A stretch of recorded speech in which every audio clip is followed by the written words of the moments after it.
During his last week in college, 18 years after the operation, something happened which marked the most important turning point of his life. Through what seemed to be mere chance, he came into possession of another electrical hearing device, which was sent to him on trial. He was slow about testing it, due to his disappointment with a similar device. Finally, he picked the instrument up, and more or less carelessly placed it on his head, looked up the battery, and lo, as if by a stroke of magic, his lifelong desire for normal hearing became a reality. For the first time in his life, he heard practically as well as any person with normal hearing. God moves in mysterious ways, his wonders to perform. Overjoyed because of the changed world which had been brought to him through his hearing device, he rushed to the telephone, called his mother, and heard her voice perfectly. The next day he plainly heard the voices of his professors in class for the first time in his life. Previously, he could hear them only when they shouted at short range. He heard the radio. He heard the talking pictures. For the first time in his life, he could converse freely with other people, without the necessity of their having to speak loudly. Truly, he had come into possession of a changed world. We had refused to accept nature's error, and by persistent desire we had induced nature to correct that error, through the only practical means available. Desire had commenced to pay dividends, but the victory was not yet complete. The boy still had to find a definite and practical way to convert his handicap into an equivalent asset. Simply realizing the significance of what had already been accomplished, but intoxicated with the joy of his newly discovered world of sound, he wrote a letter to the manufacturer of the hearing aid, enthusiastically describing his experience. Something in his letter, something, perhaps which was not written on the lines, but back of them, caused the company to invite him to New York. When he arrived, he was escorted through the factory, and while talking with the chief engineer, telling him about his changed world, a hunch, an idea, or an inspiration, call it what you wish, flashed into his mind. It was this impulse of thought which converted his affliction into an asset, destined to pay dividends in both money and happiness to thousands for all time to come. The sum and substance of that impulse of thought was this. It occurred to him that he might be of help to the millions of deafened people who go through life without the benefit of hearing devices, if he could find a way to tell them the story of his changed world. Then and there, he reached a decision to devote the remainder of his life to rendering useful service to the hard of hearing. For an entire month, he carried on an intensive research during which he analyzed the entire marketing system of the manufacturer of the hearing device, and created ways and means of communicating with the hard of hearing all over the world, for the purpose of sharing with them his newly discovered changed world. When this was done, he put in writing a 2-year plan based upon his findings. When he presented the plan to the company, he was instantly given a position for the purpose of carrying out his ambition. People did he dream when he went to work that he was destined to bring hope and practical relief to thousands of deafened people who, without his help, would have been doomed forever to deaf mutism. Shortly after he became associated with the manufacturer of his hearing aid, he invited me to attend a class conducted by his company, for the purpose of teaching deaf mutes to hear and to speak. I had never heard of such a form of education, therefore I visited the class, skeptical, but hopeful that my time would not be entirely wasted. Here I saw a demonstration which gave me a greatly enlarged vision of what I had done to arouse and keep alive in my son's mind, the desire for normal hearing. I saw deaf mutes actually being taught to hear and to speak through application of the selfsame principle I had used, more than 20 years previously, and saving my son from deaf mutism.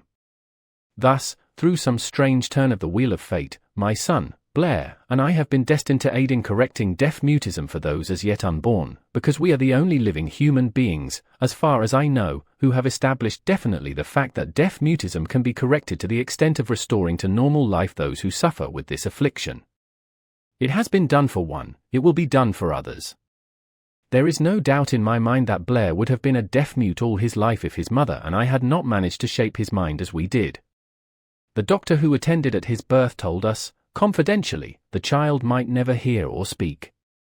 A few weeks ago, Dr. Irving Voorhees, a noted specialist on such cases, examined Blair very thoroughly. He was astounded when he learned how well my son now hears and speaks and said his examination indicated that, theoretically, the boy should not be able to hear at all. But the lad does hear, despite the fact that X-ray pictures show there is no opening in the skull whatsoever from where his ears should be to the brain.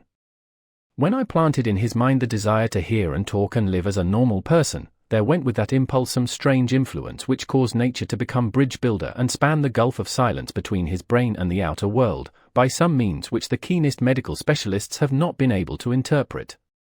It would be sacrilege for me to even conjecture as to how nature performed this miracle.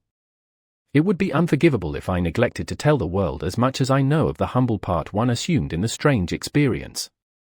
It is my duty and a privilege to say I believe, and not without reason, that nothing is impossible to the person who backs desire with enduring faith.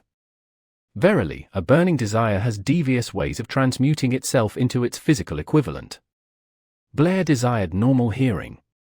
How he has it? He was born with a handicap which might easily have sent one with a less defined desire to the street with a bundle of pencils and a tin cup. That handicap now promises to serve as the medium by which he will render useful service to many millions of hard of hearing, also, to give him useful employment at adequate financial compensation the remainder of his life. The little white lies I planted in his mind when he was a child by leading him to believe his affliction would become a great asset which he could capitalize has justified itself. Verily, there is nothing right or wrong which belief plus burning desire cannot make real. These qualities are free to everyone. In all my experience in dealing with men and women who had personal problems, I never handled a single case which more definitely demonstrates the power of desire. Authors sometimes make the mistake of writing of subjects of which they have but superficial or very elementary knowledge. It has been my good fortune to have had the privilege of testing the soundness of the power of desire through the affliction of my own son. Perhaps it was providential that the experience came as it did, for surely no one is better prepared than he to serve as an example of what happens when desire is put to the test. If Mother Nature bends to the will of desire, is it logical that mere men can defeat a burning desire?